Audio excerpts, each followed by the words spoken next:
'69, so you were too young to see the underground films that I grew up with that obviously did influence you. You saw them somehow. Yeah, I mean, there was like things like Stop Making Sense was playing in the Village at midnight, and Clockwork Orange, and Pink Flamingos, and there were a few things, but they were rare and hard to find, and you had to get to the city and be hip and be out at midnight, so it was hard to see those films. But even, I mean, one of the experimental ones, pre-video also. But Stan Brakhage and that kind of stuff, because there is certainly technique in some of your earlier movies, especially, that reminds me of that. I think it came from a different place. I wasn't really that big of a student of film because I really missed a big chunk of it because we didn't have art theaters in Brooklyn really. So all that stuff came much later. But like the technique, I think, came more from the idea of like using the camera as a tool, like expressionism. I think came more from some like modern Japanese filmmakers. There was a guy, Shinya Tsukamoto, who was, if you ever saw Tetsuo, the Iron Man? No, I didn't see that. But he was very expressive with the camera, and that idea gave me, and people like Spike Lee, who were definitely using montage in interesting ways, gave me ideas to start, playing around with that. Well, you got out of Brooklyn quick because you went to Harvard. But that's 18 years. Yeah, okay. So that's how you define quick. You made Pi. How did you ever have a hit, a movie about math? I mean, imagine today pitching a movie. Oh, it's about math. It's really going to do well. Well, it was easier than a horror film set in the ballet world. That was just right. They're all hard, as you know. But I just thought it was. I think when I was at Harvard, it's a real documentary program. Ross McElvey and Alfred Gazzetti and Rob Moss are all these first-person doc people, and so they kind of trained us that way. And the first project we did was a portrait film. We had to just find an interesting character and shoot like 3 rolls of tri-X. And then when it came time for a feature, I was like, wow, I made that for $50. Let's try and do the same thing, with one character. So let's find an interesting character. And that, I always thought, I never understood calculus, but I always thought people who studied it were interesting. So I thought, hey, let's start researching it and seeing if we can find a story here. And it cost $60,000 to make. Where did you get it? It was a lot of different places. It was actually $20,000 to get going, and that was one of the producers had the idea to write to everyone for $100 that we knew, and there was probably 400 or 500 people that came forward with $100, but still, that's not that much. Actually, that's a lot of money, so it must have been a lot less people. But some of those people led to people who gave us $5 grand or $2 grand. Those are the people that owned. And did you get your money back? Everyone got their money back. I know, but you know how hard that is? Even you think $60,000 a movie did very well as an art film, it's still hard to get it back. We know from distributors, sometimes even if you have a hit, it's hard to get it back. But literally a month ago, Requiem for a Dream is $5 million profits.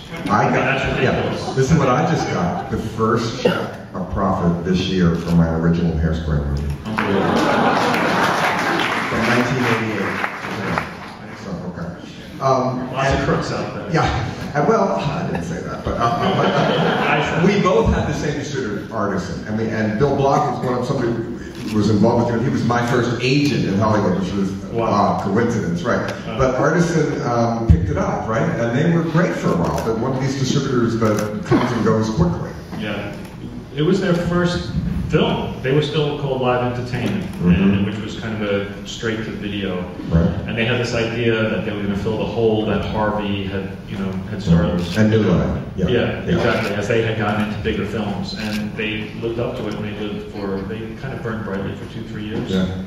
And so let's talk about Hubert Selby Jr., one of my favorite artists I grew up with, and not only last I went to Brooklyn, but The Room, and I had read Requiem for a Dream and everything. How did you discover, because also you were too young to read that when it came out, which is the year you were born. I just heard that actually in Providence, they were the first people to which the Providence Reader published. Provincetown. Yeah, thank you. You told me that. Published Tra La La, which is one of the stories. Of course, great. They started all these trials, so there's some history to it here. But I was walking through the stats at Harvard, and I saw the word Brooklyn out of the corner of my eye, and I pulled it down. It was last exit to Brooklyn, and it would kind of change my life. It was freshman year, and I had never read writing like that. I knew a little bit about Wayne Burroughs and the beats and stuff, but that was all And so I just fell in love with it. And then when I went to LA, I went to film school out there, and they said that, make a bunch of short films. So I started reading the short stories of my favorite authors, and I read Songs of the Silent Snow, which is a beautiful collection of short stories by Covey. And I just looked him up in the white pages, and he was listed. I mean, that's how easy. And he was, said come over? He said come over, and I was expecting, a guy with an axe. And was he in okay shape? He was, he's like 105 pounds in a pair of whitey tighties. And I was like, that's all he had on. That's all he had on. And it kind of changed. For years, it took me a long time to figure him out, because I was like, his writing is so violent and so aggressive that he was not at all what I imagined. But then, slowly but surely, I realized how important he was to so many people. Yeah, he really was. And I know that you got an NC-17 rating and went through that same hell I did, and did you appeal and try to do the whole bit? Yeah, I was kind of an amateur at the beginning, and Bill Block actually encouraged me not to. And I don't really know why. I think they thought it wasn't going to make any money. Well, you could be unrated. You released it unrated. See, New Line is no alter. Oh, yeah, so I couldn't. Right. Yeah. But I think they thought the controversy would help it. Yeah. But I think I actually heard it. I think I heard it. Yeah, it never helps. Yeah. And what was the NC-17 for? Drugs? Well, there's a couple of dildos in the. Oh yeah, but do you see them going in anything? No, but they had a problem with condoms. They had a problem with the condoms going on the dildos, and I was like, but that's safe sex. Yeah. What are you doing here? Anyway. And Manny Labatique, did he work with you from the beginning? I met him in film school. Yeah, because he's great. I mean, has he done all your films? He didn't do the rest of it. Okay. We had a divorce. Okay. But he's great, and I was on the jury with him, and he was great in Sundance. But how important were film festivals to you for your career? They were everything. I mean, I think Sundance, going to see Sundance the year Welcome to Dollhouse was there. I was there with a friend.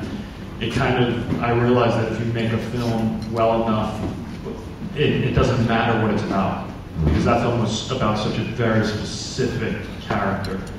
That there are audiences that will be there for you. So it kind of gave me the courage to go out and make a film about a mathematician, And then you've always flirted, though, with big budget in Hollywood. And then The Fountain came next. And The Fountain, if you read about it, it gets the very best reviews or the worst reviews. My friend Dennis Dermody wrote me today, who used to run the movie theater here, and he said, I love The Fountain. I still have that little shake globe that went with the movie on my desk.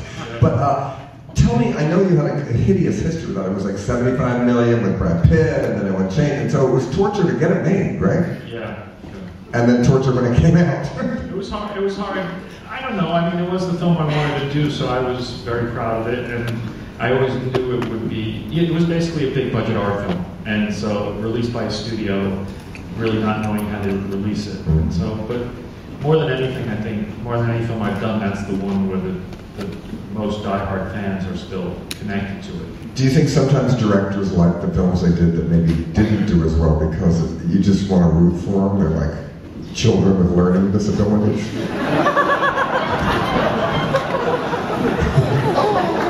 No comment.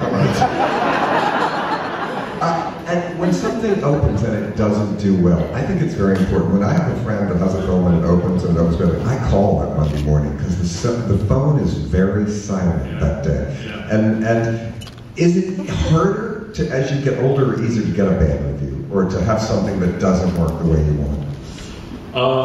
Well, I like the ones that are sturdy, where they really, really despise you, and they really look for. They really reach deep for the poetry to hurt you. But you just read the bad ones once, and put them away and read the good ones twice, put them away too. That's my advice. But, so that's the only, I try to avoid all reviews, because my mentor would always say that, the bad ones hurt, but the good ones are worse for you. So you really don't read the reviews? I don't believe you get a sense of them really, really quickly, no matter what. People forward them to you and they fall on you, but I do avoid them as much as I can. But because of emails, you'll just like pop up and go, oh! Yeah, I know. Read that. Yeah. And then Batman? You were going to do Batman, right? Well, it was kind of a ruse. I was coming off of shooting Requiem for a Dream. I was actually coming back from set, from chopping off, Jared Leto's arm, and they said they want you to direct Batman. And I was already plotting how to do The Fountain, and I figured, wow, if they're going to offer me their big franchise, I should probably take it. And then, but my goal was always to make The Fountain. I never really was that interested in figuring out how to do that. And then with The Wrestler, you never can predict what's going to be a huge success, what isn't going to work. I mean, when the movie was done and you saw it the first time, did you think, I'm going to get Academy Award nominations? Did you think? Well, I knew Mickey was great. Yeah, and you fought for him very much. Yeah. And you got him on the upswing, because I've known Mickey for a long time too. You got him, that's good, going up. Yeah.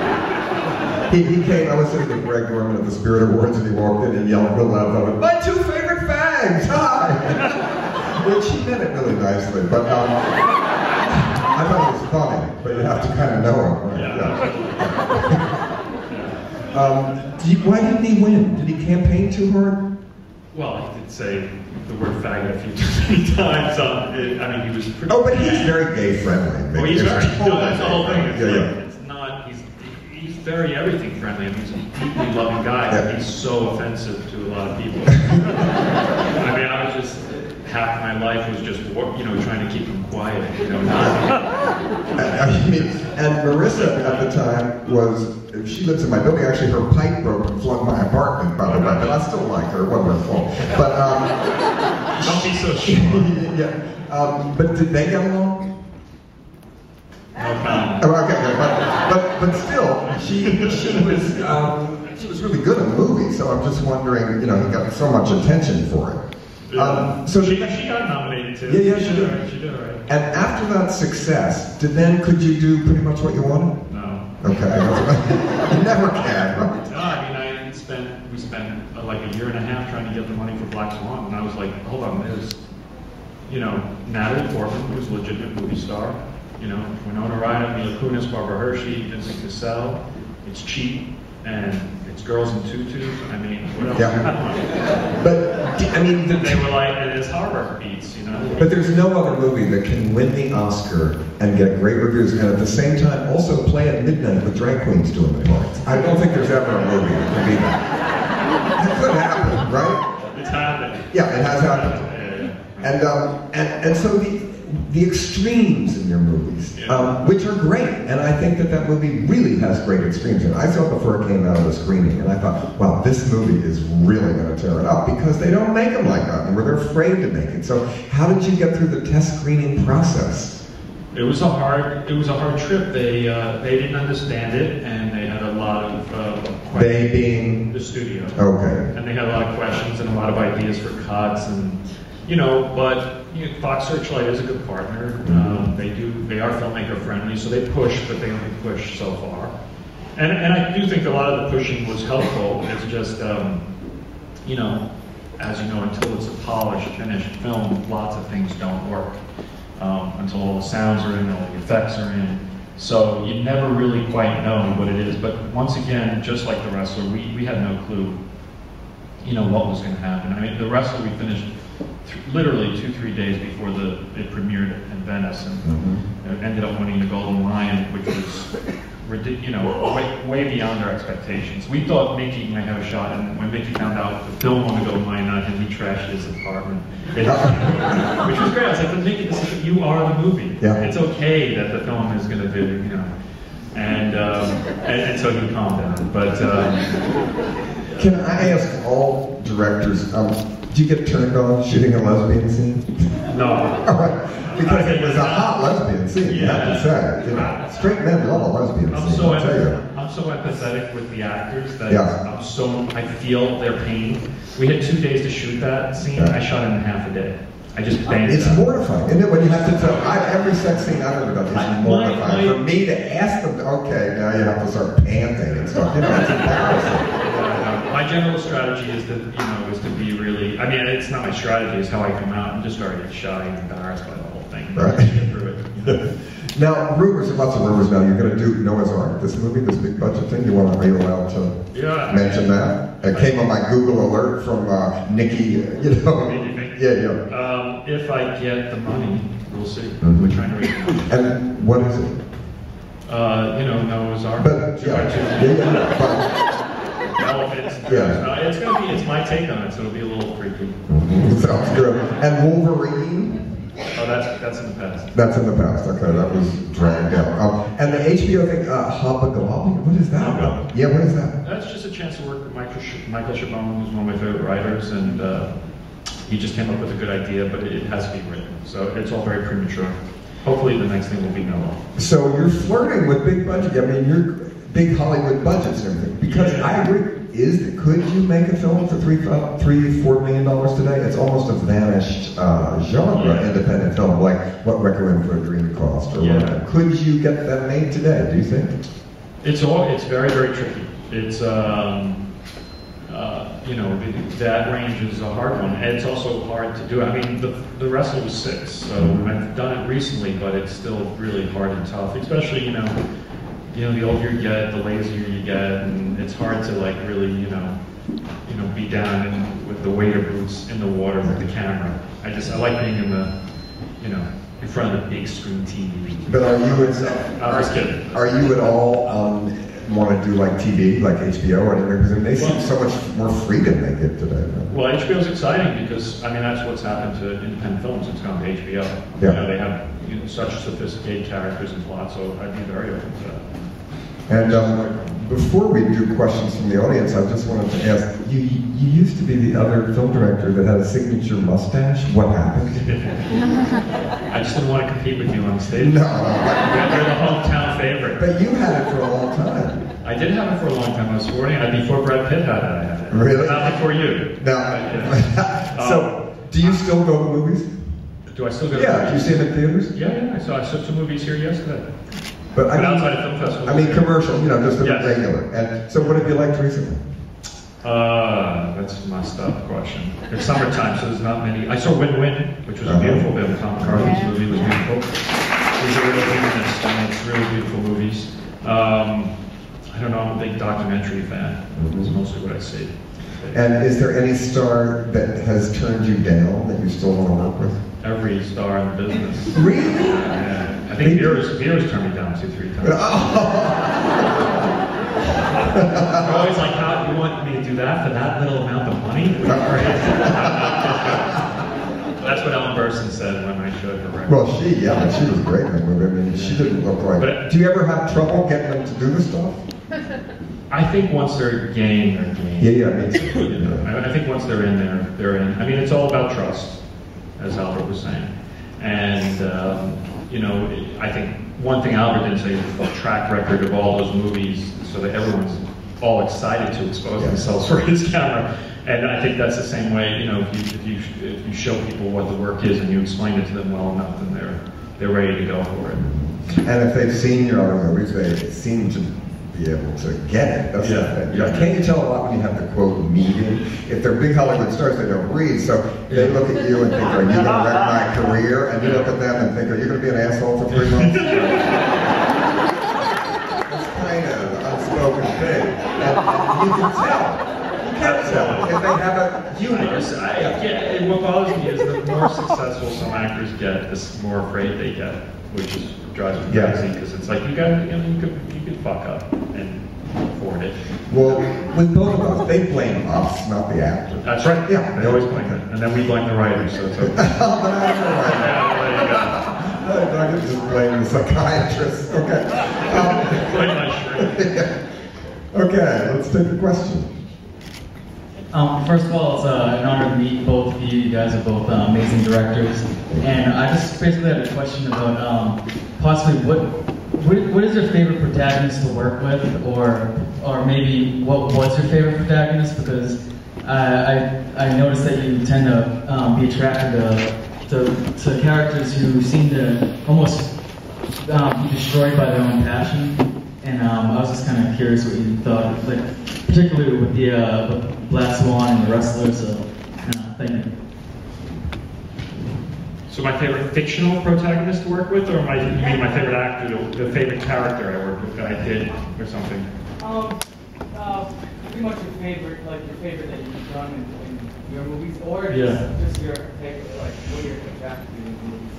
I don't know. I mean, they just come out that way. I'm not sure why they come out. All my characters end up dying at the end. As someone pointed out to me, I was like, I don't know. It's a good way to end a movie. You know? And it's definitely an end. It's not good for the sequels, and that's part of the problem. The tentpole. Yeah, the Black Swan 2, you know, Yeah. it's going to be a hard one. But I don't know. I'm not sure why the characters come out that way. It's definitely something. Once again, I got to ask my shrinks. But you would never want to be a wrestler or a ballerina.